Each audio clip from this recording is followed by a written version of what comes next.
Hello दोस्तों, राधे राधे। हमारे YouTube channel में आप लोग का स्वागत है दोस्तों। आइए दोस्तों, आप लोग को सुनाते हैं देवी गीत, क्योंकि चैत का नवरात्र आने वाला है तो माता रानी का दिन आ रहा है दोस्तों। तो आइए आप लोग को सुनाते हैं बहुत ही प्यारा देवी पचरा गीत। अगर आप लोग पसंद आए तो प्लीज़ आप लोग कमेंट में ज़रूर बताइएगा कि आप लोग को ये देवी गीत कैसा लगा। तो आइए दोस्तों, आप लोग को सुनाते हैं। हथवा में ली मैया बासी के डलरिया हो कि चले दिहलीना ओही माली फूलवरिया हो कि चले दिहलीना ओही माली फूलवरिया हो कि चले दिहलीना। अड़हुल के फूलवा से भरेली डेलरिया हो कि गुछी दे तू ना मालिन हमार के गजलवा हो कि गुछी दे तू ना मैया हमारा के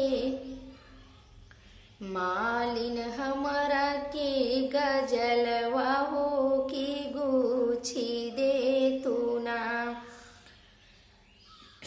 आजो की रतिया मालिन हमारो जागरतवा हो कि गजरा पहिनी ना जाइब सेवक के दुअरवा हो गजलवा पहिनी ना जइबै सेवक के दुअरवा हो गजलवा पहिनी ना।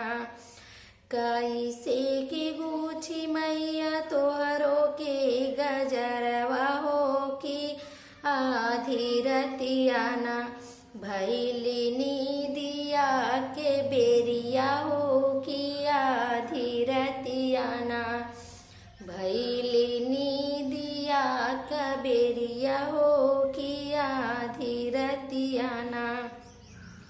ऐसन बचन तू ही जिनी बोलियो मालिनिया हो कि फेरत नजरिया ना होबू तू ही बझनिया हो कि फेरत नजरिया ना। इतनी बचन जब सुनली मालिनिया हो कि उठ की धैली ना मैया दूनहु चरनिया हो कि उठ के धैली ना। आन दुख दीहु मैया धान दुख दीहु हो कि जीनी बनायु ना मैया हमारो के बझनिया हो कि जीनी बनायु ना मैया हमारो के बझनिया हो कि जीनी बनायु ना।